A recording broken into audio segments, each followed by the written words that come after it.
മലയാള സിനിമയിൽ ഇപ്പോൾ പഴയ സംവിധായകരെയൊന്നും കാണാനില്ലല്ലോ. അല്ല, അതെന്ന് വെച്ചാൽ ഞാൻ മലയാള സിനിമയെ മാത്രമേ പ്രത്യേകതയായിട്ട് എനിക്ക് തോന്നി. ഇപ്പം ഞാൻ പ്രധാനമായും ശ്രദ്ധിക്കുന്ന 3 സിനിമകൾ 4 cinema: Malayalam, Hindi, English and Tamil. അപ്പോൾ തമിഴ് സിനിമയിലാണ് മണിരത്നം. അന്നും ഇന്നും അദ്ദേഹം വളരെ ഏറ്റവും പ്രോമിനൻ്റ് സംവിധായകനാണ്.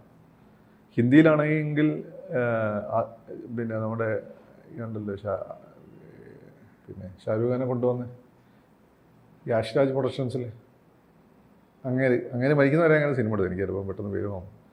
അതുപോലെ ഹോളിവുഡ് ആണെങ്കിൽ കാമറൂൺ, അതുപോലെ തന്നെ നമ്മളെ ഇദ്ദേഹം ഉണ്ടല്ലോ സ്പിൻബർഗ്, ഇവർക്കൊക്കെ എത്ര വയസ്സായി? ഇവരൊക്കെ ഇപ്പോഴും ഇവിടുത്തെ മോസ്റ്റ് പ്രോമിനൻ്റ് ആയിട്ടുള്ള ഡയറക്ടേഴ്സാണ്. അവരുടെയൊക്കെ ഒരു അപ്പോയിൻമെൻറ്റിന് വേണ്ടിയിട്ട് ആളുകൾ, പ്രധാനപ്പെട്ട നടന്മാരൊക്കെ വെയിറ്റ് ചെയ്തുകൊണ്ടിരിക്കുകയാണ്. പക്ഷെ ഇവിടെ വരുന്ന സമയത്ത് നമ്മൾ ആകപ്പാടെ കാണുന്നത് ജോഷി സാറിനും സത്യ അന്തിക്കാട് സാറിനും മാത്രമാണ് പഴയ സംവിധായകരിൽ ഒരു എന്താ പറയുക, അവരങ്ങനെ ഒരുപാട് സിനിമകൾ ഇപ്പോൾ എടുക്കുന്നില്ല. ഇപ്പം ഞാനീ പറഞ്ഞ പ്രോമിനൻ്റ് സംവിധായകരായിട്ടുള്ള മണിരത്നാണെങ്കിലും, അതുപോലെ തന്നെ ഈ പറഞ്ഞിട്ടുള്ള ഹിന്ദിയിൽ അദ്ദേഹം ആണെങ്കിലും, അതുപോലെ ഹോളിവുഡിലെ കാമറൂൺ ആണെങ്കിലും സ്പിൽബർഗ് ആണെങ്കിലും, ഇവരൊന്നും തന്നെ ഓടിച്ചാടി സിനിമകൾ എടുക്കുന്നില്ലല്ലോ. അവർ ഒരു ഏജ് കഴിഞ്ഞതിന് ശേഷം അവർ ചെയ്യുന്നതെന്ന് വെച്ചാൽ അവർ ഒരു വർഷത്തെ ഒരു സിനിമയൊക്കെ എടുക്കും. അപ്പോൾ സത്യാന്തിക്കാടും പിന്നെ അതുപോലെ തന്നെ ജോഷി സാറുമാണ് ഈ മലയാളത്തിൽ അങ്ങനെ നമ്മൾ കാണുന്നുണ്ട്. വേറെ ആരെയും കാണുന്നില്ല. ശരിക്കും നന്നായി സിനിമ എടുക്കാൻ പറ്റുന്ന ഒരുപാട് ആളുകൾ ഇവിടെ ഉണ്ട്, നല്ല കാസ്റ്റുള്ള. പക്ഷെ അവർക്കൊന്നും സിനിമ കിട്ടുന്നില്ല. അല്ല, സിനിമ കിട്ടുന്നില്ല, അതന്നെ അടുപ്പിക്കുന്നില്ല. അവർ പ്രായമായി പോയി എന്നുള്ളതാണ്. ശരിക്കും മനസ്സിലായിട്ടുള്ള പ്രായമാകുമ്പോഴാണ് സത്യത്തിൽ ഒരു മീഡിയ നമുക്ക് കൂടുതൽ നന്നായി മനസ്സിലാവും. പിന്നെ ഗവൺമെൻറ് ഇങ്ങനെ ഒരു 65 പിന്നെ അല്ലെങ്കിൽ 55 ഒരു ബാരിയറായിട്ട് വെച്ചതുകൊണ്ട് പലരും റിട്ടയർമെൻറ്റ് ചെയ്ത് പോകുന്നതല്ലാതെ ശരിക്കും ഇവരുടെ ഏറ്റവും നല്ല ഈ ഔട്ട്പുട്ട് വരുന്നത്, ഇൻ്റലക്ച്വൽ ഔട്ട്പുട്ട് വരുന്നത് ഈ ഒരു ഏജിലാണ്. പിന്നെ പുതിയ ആളുകൾക്ക് ജോലി കിട്ടിക്കോട്ടെ വിചാരിച്ചിട്ടാണ് ഗവൺമെൻറ് അങ്ങനെ ചെയ്യുന്നത്. സിനിമയിൽ അങ്ങനെയാണെങ്കിലും ഓക്കെ. പക്ഷേ നമ്മൾ കാണുന്നതല്ല, ഒരു പഴയ സംവിധായകൻ്റെ പേര് പറയുമ്പോഴേക്കും തന്നെ ആളുകൾ മോഹൻ ചുളിക്കുന്നതാണ്. ഇത് കേരളത്തിൽ മാത്രമാണ് എനിക്ക് തോന്നുന്നു ഇത്രയും ഒരു റെസ്പെക്റ്റ് ഇല്ലാത്തൊരവസ്ഥ. ജോഷി സാറിന് എന്തുകൊണ്ട് കിട്ടുന്നത് വെച്ചാൽ ജോഷി സാർ അങ്ങനെ പണ്ടേ അങ്ങനെയാണ്, വളരെ ക്ലീൻ പേഴ്സണാലിറ്റി, ക്ലീൻ ആയിട്ടുള്ള ഫാമിലി ലൈഫ്, സിനിമ മാത്രം ശരണം, ഏറ്റവും പുതിയ കാര്യങ്ങൾ അത് അപ്ഡേറ്റ് ചെയ്ത് പോകുന്നു. പിന്നെ സിംഹമാണല്ലോ. പിന്നെ ജോഷി സാറിൻ്റെ കൂടെ നിൽക്കുന്നത് ബൊമ്മാർക്ക് ഒരു അഭിമാനമാണ്. അതുകൊണ്ട് പിന്നെ ജോഷി സാർ ആണെങ്കിൽ ബൊമ്മാരത്തൊന്നും പോവുകയില്ല. ബൊമ്മാർ ജോഷി സാറിൻ്റെ അടുത്ത് വരുമെന്നല്ലാതെ. സത്യാന്തിക്കാട് സാറാണെങ്കിൽ അദ്ദേഹത്തിൻ്റെതായിട്ടുള്ള ഒരു ഫാമിലി ഓഡിയൻസ് അതിപ്പോഴും ഉണ്ട്. ഈ അവസാനം വന്ന സിനിമ കോവിഡ് സമയത്തായതുകൊണ്ടാണ് ഓടാതിരുന്നത്. അപ്പം ഇത് രണ്ടുപേരും മാത്രമേ നിൽക്കുന്നത്. പക്ഷേ ഇതിൻ്റെ പുറത്ത് ഇപ്പോൾ ഷാജി കൈലാസിൻ്റെ ടേക്ക് എന്താ, ഇപ്പോൾ ഉദാഹരണം ഷാജി കൈലാസ് അപ്ഡേറ്റഡ് ആണെന്ന് നിങ്ങൾ പറയും. ഇങ്ങനെ കടുവ എടുത്ത് നോക്കും, കടുവ ഗംഭീര വാക്കല്ലേ. അതേപോലെ തന്നെ രഞ്ജിത്തിൻ്റെ, പക്ഷേ രഞ്ജിത്ത് സംവിധായകൻ എന്നുള്ള തിരക്കഥാകൃത്താണ്.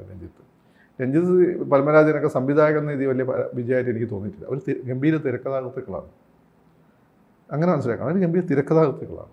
സംവിധായകൻ എന്ന രീതിയിൽ അങ്ങനെ വലിയ സക്സസ് ആയിട്ട് എനിക്ക് തോന്നിയിട്ടില്ല. അത് പിന്നെ പക്ഷേ നമ്മൾ പറഞ്ഞ ജയറാമാക്കിയ സംവിധായകനാണ് രാജസേന. അതിന് ശേഷം എടുത്ത സിനിമകളുണ്ട്, ഒരു അപ്ഡേഷൻ ഇല്ലാത്ത തരത്തിൽ. അല്ല, അദ്ദേഹം അവിടെയാണ് ജോഷി സാറിനൊക്കെ നമ്മൾ വ്യത്യാസം. ജോഷി സാർ നിരന്തരം അപ്ഡേറ്റ് ചെയ്തു പോകും. ഏറ്റവും പുതിയ ടെക്നിക്ക് വരെ അദ്ദേഹം പഠിക്കും. എന്നിട്ട് അദ്ദേഹത്തിന് അനുഭവ പരിചയം കൂടി വരുമ്പോൾ സിനിമ, അപ്പം ആൻ്റണി എന്നുള്ള സിനിമയിൽ ഒന്നുമില്ല. പക്ഷേ ആ സിനിമയിൽ ഓരോ ഷോട്ടും എന്താണ്, ജോജുവിനെ കണ്ടാൽ നമ്മൾ ചോദിക്കുക അർണോൾഡ് ഷ്വാർസ്നെഗറാണ്. അതാണ് അതിൻ്റെ ഒരു വ്യത്യാസം. അതിൽ കാല് വെട്ടുന്ന സീനൊക്കെ ഉണ്ട്. മറ്റേ ഇവനുണ്ടല്ലോ ടിനു ടോം. ആ ടിനു ടോമിന് നമ്മൾ അത്രയും സ്ക്രീൻ പ്രസൻസ് ഫീൽ ചെയ്യിക്കുന്ന ജോഷി സാർ വിചാരിച്ചാലേ പറ്റുള്ളൂ. അല്ലെങ്കിൽ ഇയാൾ ഇയാൾ തമാശയാണ് മൊത്തം നമ്മുടെ തലയിലേക്ക് വരിക. അപ്പം അതാണ് ഒരു ഞാൻ പറഞ്ഞത് വെച്ചാൽ ഈ പ്രായം കൊണ്ട് കിട്ടുന്ന പക്വതയും പ്ലസ് ടെക്നോളജിക്കലി അപ്ഡേറ്റ് ചെയ്യുമ്പോൾ കിട്ടുന്ന ഒരു ബ്ലെൻഡ് ഉണ്ട്. ഇത് യുണീക്കാണ്. പക്ഷേ ഇങ്ങനെ പറയാം, ബിജി തമ്പി പല ജോണറിലുള്ള സിനിമകൾ എടുത്തിട്ടുള്ള ആളാണ്. അപ്പോൾ അദ്ദേഹത്തെ സിനിമ അടുത്ത് വരേണ്ടതായിരുന്നു. പൃഥ്വിരാജിനെ വെച്ചുകൊണ്ട് വേലുത്തമ്പി തള, അത് കോവിഡ് സമയത്ത് മുങ്ങി. പിന്നെ പൃഥ്വിരാജിൻ്റെ പല പടങ്ങൾ ഇയാൾ സംവിധാനം ചെയ്യാൻ പോകുന്നതുകൊണ്ട് ഇപ്പോൾ ബ്ലോക്കായി കിടക്കുകയാണ്, അതുകൊണ്ട് നടന്നില്ല. പക്ഷേ അദ്ദേഹത്തിന് സിനിമ ഇല്ലല്ലോ. കാരണം അദ്ദേഹത്തിന് നിങ്ങൾ എടുത്ത് നോക്കി കഴിഞ്ഞാൽ ഈ പറഞ്ഞ ഇപ്പോൾ നിരന്തരം പഠിക്കാൻ ശ്രമിച്ചുകൊണ്ടിരിക്കുന്ന ഒരാളാണ്. പിന്നെ ഒന്ന് ഷാജി കൈലാസ്, പിന്നെ അങ്ങനെ ഒരുപാട് നമ്മൾ നോക്കി നമ്മളെ വിസ്മയിപ്പിച്ച ഒരുപാട് സംവിധായകർക്ക് സിനിമകളില്ല എന്നുള്ളത്. അതെ, ഇവർക്ക് നമുക്കറിയാം സിനിമാ മേഖലയിൽ 2-3 വർഷമൊക്കെ ഒരു ഗ്യാപ്പ് കിട്ടിക്കഴിഞ്ഞാൽ ഇനി കിട്ടില്ല, ഇനി ആ ഒരു ഇത് പോയി എന്നുള്ള രീതിയിലങ്ങ്. അത് എന്ന് ഞാൻ പറഞ്ഞു, ഷാഫില്ലേ മരിച്ചുപോയെ, ഷാഫിനെ പറ്റി ഷാഫിൻ്റെ ഒരുപാട് എല്ലാ പടങ്ങളും ഹിറ്റാണ്. ഇപ്പോൾ സിദ്ദിഖ് ലാൽ 1 വർഷം 2 വർഷം ഇടവേള എടുത്ത് സിനിമ ഹിറ്റാക്കുന്നത്. ഷാഫി നിരന്തര സിനിമകൾ എടുക്കുന്ന ആളാണ്. ഷാഫിയുടെ ഏറ്റവും അവസാനം ഇറങ്ങിയ പ്രധാനപ്പെട്ട സിനിമയായിരുന്നു 2 കൺട്രീസ്. അത് ഹ്യൂജ് ഹിറ്റാണ്. പക്ഷേ 2 കൺട്രീസ് കഴിഞ്ഞിട്ട് ഈ പ്രധാനപ്പെട്ട നടന്മാരാരും ഷാഫിക്ക് ഡേറ്റ് കൊടുത്തിട്ടില്ല. എനിക്ക് മനസ്സിലായി എന്താ സംഭവം. ഷാഫിക്കിൻ്റെ ഒരു പിന്നെ ഒരു ഗ്രാഫ് നിങ്ങൾ എടുത്തു നോക്കിയാൽ അസൂയാവഹമായ നേട്ടം കൈവരിച്ച ആളാണ് ഷാഫി. പിന്നെ അയാൾ കുട്ടികളെ സിനിമ പോലെ 1-2 സിനിമകളൊക്കെ എടുത്താണ് അവസാനം അതെല്ലാം ഫ്ലോപ്പ് ആവുകയും ചെയ്തു. അപ്പം ഷാഫി എന്ന് വെച്ചാൽ ഭയങ്കര അങ്ങനെ ഒരു ജോഷി സാറിനെ പോലെ ഒന്നും ക്രാഫ്റ്റുള്ള സംവിധായകനൊന്നല്ല, പക്ഷേ ഫാമിലിനെ പിടിച്ചെടുക്കാൻ പറ്റുന്ന ആളാണ്. ഇപ്പോഴത്തെ ഒരു ട്രെൻഡ് അനുസരിച്ച് പുതിയ സംവിധായകർക്ക് കൂടുതൽ നടൻ അല്ലെങ്കിൽ നടിക്ക് ഉള്ളതിനേക്കാളും ഡയറക്ടർ എന്ന് പറയുന്ന പുതിയ ആൾക്കാർക്ക് കൂടുതൽ പ്രാധാന്യം നൽകുന്നതായിട്ട് കണ്ടിട്ടുണ്ട്. കാരണം നമുക്കറിയാം, ഒരു ഡയറക്ടർ എന്നൊരു പദവിയിലേക്ക് വരുന്ന ആദ്യം അസിസ്റ്റന്റ്, ചിലപ്പോൾ ഒരു ലൈറ്റ് ബോയ് ആയിട്ടൊക്കെ ആയിരിക്കും ചിലപ്പോൾ പണ്ടൊക്കെ കാലങ്ങളിൽ കയറുന്നത്. പിന്നെ ചെറിയ ചെറിയ രീതിയിൽ അസിസ്റ്റന്റ് അതായത് ഒരു സിനിമാ സെറ്റിലെ എല്ലാം ഇങ്ങേ അറ്റത്ത് മുതൽ ബേസ് മുതൽ അങ്ങേറ്റം പഠിച്ചിട്ടായിരിക്കും അവർ ഡയറക്ടർ എന്നുള്ള രീതിയിൽ. പക്ഷെ ഇപ്പൊ അതൊന്നും അല്ല. സിബിമലയിൽ അവസാനം വന്ന സിനിമ ഞാൻ കണ്ടതാണ്, പേരും പോകുന്നത് അവസാനം. അതും പഴയ സംവിധായകന്റെ സിനിമയാണെന്ന് തോന്നുകയില്ല. എനിക്കൊന്ന് കണ്ണൂർ ബേസ് ചെയ്തിട്ടുള്ള കഥ അദ്ദേഹം അവസാനം എടുത്തുന്നത്. പഴയ സംവിധായകന്റെ കഥ നമുക്ക് തോന്നുകയില്ല അല്ലെ പറയുന്നത്. അപ്പം എന്തുകൊണ്ട് ഇവരെയൊക്കെ മാറ്റി നിർത്തുന്നത് വെച്ചാൽ ഒരു എക്സാമ്പിൾ, ഇത് നമ്മൾ ബ്രാൻഡ് ചെയ്യുകയാണ്. മോഹൻലാലിനെ മമ്മൂട്ടി അവരെ ബ്രാൻഡ് ചെയ്യാൻ നോക്കിക്കൊണ്ടിരിക്കുകയാണ്. അതാണ് അവസാനം 2 സിനിമ പൊട്ടുമ്പോൾ ഇയാൾക്ക് ഇനി അഭിനയിക്കാൻ അറിയില്ല. മമ്മൂക്കൻ്റെ 1-2 സിനിമകൾ ഇയാൾക്ക് നിർത്തി പോയിക്കൂടെ. ദുൽഖറിൻ്റെ മുന്നേ ഇയാളൊന്നുമല്ല. ഒന്ന് ആലോചിച്ച് നോക്കും. മമ്മൂക്ക അവിടെ കിടക്കും, ദുൽഖർ അവിടെ കിടക്കും. ഈ രീതി പ്രചാരണം നടത്തുകയാണ്. പക്ഷേ അവർക്ക് വലിയൊരു ഫാൻ ബേസ് ഉള്ളതുകൊണ്ട് അവരത് ഏഷ്യുന്നില്ല. സംവിധായകരെ സംബന്ധിച്ച് അങ്ങനെ ഫാൻ ബേസ് ഉള്ള സംവിധായകർ എനിക്കൊന്നും സത്യന്തിക്കാട് അങ്ങനെ ഉണ്ട്, ജോഷി സാറിനുണ്ട്, വേറെ ആർക്കും അങ്ങനെ ഒരു അമൽ നീരദിനുണ്ട്. അമൽ ഇൻ ബിറ്റ്വീൻ വന്ന ഒരാൾ. വേറെ ഇപ്പോൾ ആഷിഖ് കപൂർ പോലും അങ്ങനെ ഫാൻ ബേസ് ഇല്ല. ലിജോ ജോസ് ഉണ്ടായിരുന്നു, അത് പക്ഷേ ഇപ്പം പോയി. ഇതാണ് പക്ഷേ അതാണ് ഈ ന്യൂ ജനറേഷൻ ഫാൻ ബേസിൻ്റെ പ്രശ്നം. അവർ പെട്ടെന്ന് മറ്റേ പഴയ ഫാൻ ബേസ് അങ്ങനെയല്ല, അവർ സ്ട്രോങ് ആയിട്ട് തന്നെ നിൽക്കൂ എന്നുള്ളതാണ്. പക്ഷേ അതിനനുസരിച്ച് അവരുടെ ഒരു പ്രതീക്ഷകൾക്കത്ത് ഉയരാൻ പറ്റണം. ജോഷി സാറിനൊക്കെ പറ്റുന്നുണ്ട്, സത്യേട്ടന് പറ്റുന്നുണ്ട്, അതുപോലെ മോഹൻലാലും മമ്മൂട്ടിക്ക് പറ്റുന്നുണ്ട്. അതാണ് അതിൻ്റെ ഒരു പ്രധാനപ്പെട്ട ഒരു കാര്യം. പിന്നെ ഈ പറയുന്ന പോലെ ഭദ്രൻ നല്ല ക്രാഫ്റ്റുള്ള സംവിധായകനാണ്.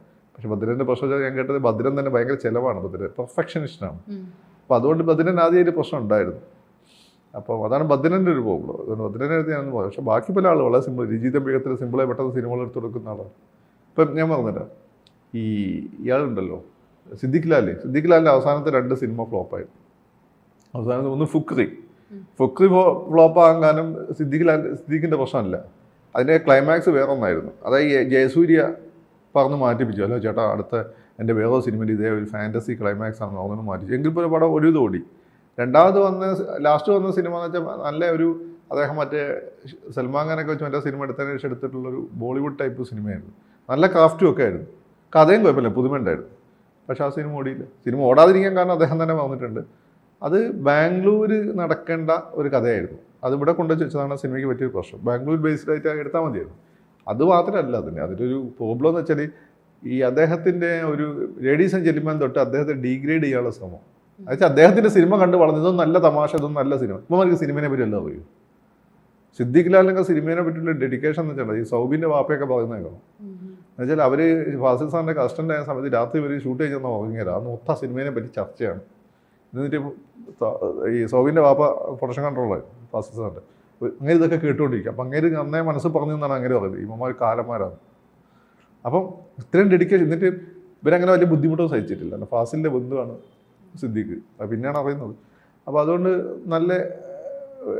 നല്ല രീതിയിൽ ഉള്ള സൗകര്യങ്ങളൊക്കെ ഉണ്ടായിരുന്നു അവർക്ക് അവിടെ സിനിമയിൽ വന്ന സമയത്ത്.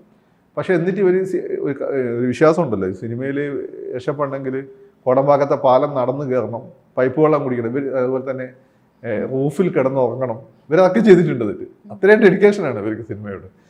അപ്പം അങ്ങനെയുള്ള സിദ്ദിഖിനെ ഇവന്മാർക്ക് കാരണം അങ്ങോട്ട് ഞാൻ കേട്ടത് വെച്ചാൽ സിദ്ദിഖിൻ്റെ ഇടയ്ക്ക് അടുത്ത് പൈസയ്ക്ക് പോയി, ഞങ്ങൾ ഓൺലൈൻ പ്രൊമോട്ട് ചെയ്യാൻ തോന്നുന്നു. പൈസ പറഞ്ഞാൽ ഞങ്ങൾ ഓൺലൈൻ സിദ്ദിഖ് സമ്മതിച്ചില്ല, കൊടുത്തില്ല. അപ്പോൾ എന്ത് ചെയ്തെന്ന് വെച്ചാൽ സിദ്ദിഖിനെതിരെ തുടങ്ങി. അപ്പോൾ ഈ ന്യൂ ജനറേഷൻപ്പെട്ട ഒരാളുടെ റേറ്റിംഗ് നോക്കി പോകുന്നത്. അപ്പോൾ അവർ ഇപ്പം നമുക്കെല്ലാവർക്കും യൂസഫ് അലി സാർ ഒന്ന് വീണ് കിട്ടാൻ, മമ്മൂക്ക ഒന്ന് വീണ് കിട്ടാൻ, പിണറായി വിജയൻ ഒന്ന് വീണ് കിട്ടാൻ, ലാൽ സാർ ഒന്ന് വീണ് കിട്ടാൻ ആഗ്രഹിക്കുന്ന ആളുകളാണ് മലയാളി ബേസിക്കലി. ഇവരൊക്കെ ഇഷ്ടമാണെങ്കിൽ പോലും അസൂയ. അത് അപ്പോൾ അങ്ങനെ നിൽക്കുമ്പോൾ ഇങ്ങനെ കുറേ ഫേസ്ബുക്കിൽ കാണുന്നത് സിദ്ദിഖ് ഔട്ട്ഡേറ്റഡ് ആയി. അപ്പോൾ സിദ്ദിഖിൻ്റെ പേര് ഞാനിപ്പം എനിക്ക് അദ്ദേഹത്തിൻ്റെ അവസാന സിനിമ ഭയങ്കരമായിട്ട് ഇഷ്ടപ്പെട്ട സിനിമയാണ്. നീ ഇവന്മാർ കുറേ കാലങ്ങളും പറയും, എന്നിട്ട് കുറേ കോപ്പ് സിനിമകൾ ഗംഭീര സിനിമകളാണെന്ന് പറയും. ഒന്നുമില്ലാത്ത കുറേ കോപ്പ് സിനിമകൾ. ഇപ്പോൾ അടുത്ത് ഞാൻ പറഞ്ഞിട്ട് ഏതോ ഒരു സിനിമ ലാൽ സാറിൻ്റെ ഒരു സിനിമ മുടങ്ങി, അത് സംവിധായകൻ ഞാൻ പറയുന്നത് അത് ടൈമിങ്ങിൻ്റെ ഒക്കെ പ്രശ്നം കൊണ്ടാണ്. അപ്പോൾ ഈ സംവിധായകൻ എന്ന് വെച്ചാൽ ഭയങ്കര വലിയ സംവിധായകനാണ്, സൗത്ത് ഇന്ത്യൻ തന്നെ പ്രധാനപ്പെട്ട സംവിധായകൻ. അപ്പോൾ അല്ല ലാൽസാർ അപ്പം സംവിധായക അപ്പം ലാൽസാറിൻ്റെ ഡേറ്റിൻ്റെ പ്രശ്നം കൊണ്ട് മുടങ്ങി. അപ്പോൾ അടുത്തന്നെ നമ്മളെവനില്ലേ ഈ പൈങ്കിളിയിലൊക്കെ അഭിനയിച്ച പയ്യനില്ലേ, അവൻ്റെ പേര് പുതിയ സതീഷ് രോമാഞ്ചത്തിലൊക്കെ ഉണ്ടായിരുന്നത്, ഇപ്പോഴത്തെ പുതിയ സെൻസേഷൻ പേര് ഞാൻ പറഞ്ഞു, സജിൻ അങ്ങനത്തെ പോയിട്ടുള്ളത്. അപ്പം ഒരുത്തൻ കമൻറ്റ് ചെയ്താ മോഹൻലാൽ എന്തിനാ സുജിൻ പോലെ. ഞാനിങ്ങനെ അല്ല സുജിൻ നല്ല നടനൊക്കെ ഉണ്ടോ, നല്ല സ്ക്രീൻ പേഴ്സൺസ് ഒക്കെ ഉണ്ട്, ഞാനിപ്പോൾ പൊന്മാനൊക്കെ കണ്ടു, എൻ്റെ പേര് ഞാൻ പറഞ്ഞു. പക്ഷേ മോഹൻലാൽ അവന് പോലും ചിലപ്പോൾ ചൂളിപ്പോയി ഇത് കേൾക്കുമ്പോൾ. മോഹൻലാൽ എന്തിനാ അയാൾ പോലെ, ഇതാണ് സംഭവം. വിവരക്കേടിന് കയ്യും കണക്കില്ല. പുതുതായിട്ട് വരുന്ന ഡയറക്ടേഴ്സും അധികം നിൽക്കുന്നു, ഒരു സിനിമ 2 സിനിമ. അത് ലാൽ ജോസിന് ശേഷം പുതിയ ഡയറക്ടേഴ്സിനൊന്നും തന്നെ ഒരു അഡ്രസ് ഇല്ല. ലാൽ ജോസും അമൽ നീരദുമാണ് അവസാനം അഡ്രസ് ഉണ്ടാക്കി പോയ ആളുകൾ. ഞാൻ ഇന്നലെ പോയി ഡിജോ മറ്റേ ജനഗണമന ചെയ്ത്, എനിക്ക് ഡിജോന്റെ ബാക്ക്ഗ്രൗണ്ട് അറിയില്ല, ഞാൻ ക്വീൻ സിനിമയൊക്കെ ഞാൻ കണ്ടതാ. ഞാൻ ഇന്നലെ പോയി നോക്കുവാണ് ക്വീൻ ചെയ്ത ഡിജോ ആണ്. അങ്ങനെ പല ആളുകളുണ്ട്. ഇപ്പൊ ജിത്തു മുഹമ്മദ്, പണ്ടൊക്കെ നമ്മൾ ഇവരെ അസിസ്റ്റന്റ് ഡയറക്ടറൊക്കെ ആയിരിക്കുമ്പോൾ നമ്മൾ ശ്രദ്ധിക്കുകയായിരുന്നു. ലാൽ ജോസിനൊക്കെ ഞാൻ ശ്രദ്ധിച്ചിട്ടുണ്ട്, ബ്ലസീനെ ശ്രദ്ധിച്ചിട്ടുണ്ട്, വന്നു പോകാന്നുള്ളത്. ഒരിക്കലും അവസാനം വന്നതിൽ ഒരു പേര് വെച്ച് പണ്ടൊക്കെ നമ്മുടെയൊക്കെ മനസ്സിൽ ഒന്നീ രഞ്ജിത്തിന്റെ സിനിമ അല്ലെങ്കിൽ കമലിന്റെ സിനിമ അല്ലെങ്കിൽ ഈ പറഞ്ഞ സിദ്ദിഖിന്റെ സിനിമ എന്നൊക്കെ പറഞ്ഞാൽ നമുക്ക് എണ്ണാൻ പറ്റുന്ന സംവിധായകരായിരുന്നു. അവരുടെ സിനിമ വരുമ്പോൾ നമ്മളൊരു വാല്യൂ ഇടും, ഇത് ഇങ്ങനെ ആയിരിക്കാം ഇവരെ പ്രസന്റ് ചെയ്യുന്നതെന്നുള്ളത്. പക്ഷെ ഇപ്പൊ ആരുടെ സിനിമ എങ്ങനെയൊക്കെ വരുന്നത് എന്താണെന്ന് സിനിമ മാത്രമേ നമ്മൾ നോക്കൂ. ഇവ പേരൊക്കെ ഏതാണ്ട് ഒരേപോലെ ഉണ്ടാവും, അതാണ് വേറൊരു കാര്യം. ഈ നടന്മാരും നടിമാരും പുതിയ പുതിയ ആൾക്കാർ ഒരിക്കലും ആകപ്പാട് സിഗ്നേച്ചർ കൊടുത്തത് അദേനിയാണ്. അദേനിയുടെ സിനിമ ഒരു ഡിഫറെൻ്റ് സിനിമ ആയതുകൊണ്ട്, പിന്നെ പേരും അങ്ങനെ പേരാണല്ലോ. അപ്പോൾ അദേനി ഒരു സിഗ്നേച്ചർ ഉണ്ടായി. ഇപ്പം ജിത്തു മുഹമ്മദ് ഞാൻ അതുപോലെ തന്നെ നമ്മൾ ഇത് ചെയ്തില്ലേ, ബസൂക്ക അല്ല മറ്റേ ഇത് മോഹൻലാലിൻ്റെ മമ്മൂട്ടിയുടെ ജർമ്മൻ പടം ഉണ്ടായിരുന്നല്ലോ, റോഷാക്ക് ചെയ്ത ഡയറക്ടർ ഡിനോ അല്ലല്ല, ഡിനോന്റെ പുതിയ സിനിമ. ഞാൻ പറഞ്ഞു ഇവരൊന്നും പേര് നമ്മൾ ഇപ്പം ലാൽ ജോസ് ഫസ്റ്റ് പടം തന്നെ പേര് നമ്മൾ നോക്കുന്നുണ്ട്, മനസ്സിലായില്ലേ? അപ്പം അതൊരു പ്രോബ്ലമാണ് ഈ പറഞ്ഞ പോലെ. അല്ല അത് പിന്നെ അവർ ഈ സിനിമകളൊക്കെ ചെയ്ത് അനീഫ് അദേനിയൊക്കെ ഇപ്പം നമ്മുടെ മനസ്സിൽ ഇടം പിടിച്ച പോലെ ബാൻ ചെയ്യുന്നതല്ല. അത് എനിക്കൊന്ന് പുതിയ പിള്ളേരെ സംബന്ധിച്ചിടത്തോളം അവർ പെട്ടെന്ന് നിരാശാബാധിതരാവും. 1-2 പടം ഇല്ലാതെ ബാനിങ് ഒന്നല്ല, ബാനിങ് വളരെ അപൂർവം ഉണ്ടായിട്ടുള്ളൂ. ഷാഫിനൊന്നും ബാൻ ചെയ്യേണ്ട ആവശ്യമൊന്നുമില്ലല്ലോ. അതെന്തോ സംഭവിക്കുന്നതാണ്. ജയറാം തന്നെ പറയാറുണ്ട്, ജയറാമിന് എല്ലാ പടങ്ങളും ഹിറ്റായി വരുന്ന സമയത്ത് ജയറാമിന് എന്തുകൊണ്ടോന്ന് അറിയില്ല, ജയറാമിന് ഒരു ബ്രേക്ക് വന്നു, പിന്നെ എല്ലാം ഫ്ലോപ്പായി. ആ ഫ്ലോപ്പായ സമയത്ത് ദിലീപിക്ക് അത് വരുന്നു. ജയറാമിന് അറിയില്ല എന്തുകൊണ്ട് ഇങ്ങനെ അത് ശരിയാണ്. ഒരാൾ സ്റ്റാറായി നിൽക്കുന്ന സമയത്ത് നിങ്ങളുടെ ആണ് സ്റ്റാർ എങ്കിൽ നിങ്ങൾ പോസ്റ്റർ ഉണ്ടെന്ന് വിചാരിച്ചോ, അതിൻ്റെ മുകളിൽ അടുത്ത പോസ്റ്റർ വേണ്ടത് നിങ്ങൾ അടുത്ത സിനിമ ആയിരിക്കണം. അത് ഇത് മമ്മൂക്ക മോഹൻലാലൊക്കെ പ്ലാൻ ചെയ്യുന്നത് ഞാൻ കേട്ടിട്ടുണ്ട്. വിഷുവിന് എൻ്റെ പടം, ഇത് ക്രിസ്മസിന്. ജയറാമിന് വെച്ചാൽ ഒരു വർഷം പോസ്റ്റർ വന്നില്ല, പകരം ദിലീപിൻ്റെ പോസ്റ്റർ വന്നു, പിന്നെ എണീറ്റിട്ടുമില്ല. അപ്പം ഇങ്ങനെ പ്രോബ്ലം ഉണ്ട്. അപ്പം നമ്മളെ പ്രോബ്ലം ഇത്രയേ ഉള്ളൂ. ഈ പറയുന്നതിൻ്റെ മാതിരി പ്രായം ഒരു മാനദണ്ഡമൊന്നുമല്ല. പല ആളുകളും 45 വയസ്സിന് ശേഷമാണ് വല്ല എഴുത്തുകാരും നല്ല സംവിധായകരും നല്ല കോൺട്രിബ്യൂഷൻ വന്നിട്ടുള്ളത്. അതൊരു തെറ്റിദ്ധാരണയാണ്. ആ തെറ്റിദ്ധാരണ ഉണ്ടാക്കുന്ന വിവരമില്ലാത്ത പയ്യന്മാർ ഈ പറഞ്ഞ ഫേസ്ബുക്കിലും മറ്റേ ഇതിൽ വന്നിട്ടുണ്ട്. അവരെന്തെങ്കിലും പിന്നെ അടിച്ചുവിടും. അത് ഈ ലോകപരിധിയുള്ള ധാരണയുള്ള ആളുകൾക്ക് ഇവരോടൊക്കെ ഒരു അസൂയ ഉള്ളതുകൊണ്ട് എന്നാൽ കിടക്കട്ടെ വിചാരിച്ചാൽ അവർ ഷെയർ ചെയ്യും. അങ്ങനെ ഒരു പൊതുബോധം ഉണ്ടാക്കുകയാണ്. അപ്പോൾ അത് ഒരു ആത്മഹത്യാപരമാണ്. നാളെ ഈ പറയുന്ന വസന്തം പയ്യന്മാർ അല്ലെ ഗ്രീഷ്മം പയ്യന്മാർ, വസന്തം നമ്മളെ കാണണ്ട, അപ്പോൾ അവന്മാരെ ഗ്രീഷ്മം നിൽക്കും. വസന്തത്തിന് രസമുണ്ട്, ഗ്രീഷ്മം എന്ന് പറഞ്ഞാൽ ചൂടാണ്. ഈ ഗ്രീഷ്മം പയ്യന്മാർ നിങ്ങളെ തന്നെ മഞ്ഞിക്കിടും. അപ്പോൾ നിങ്ങൾ ആഘോഷിക്കണം, അത്രയേ ഉള്ളൂ. കൂടുതൽ വാർത്തകളും വിശേഷങ്ങളും നിങ്ങളിലേക്ക് എത്താൻ ABC മലയാളം സബ്സ്ക്രൈബ് ചെയ്യുക, ബെൽ ബട്ടണും അമർത്തുക.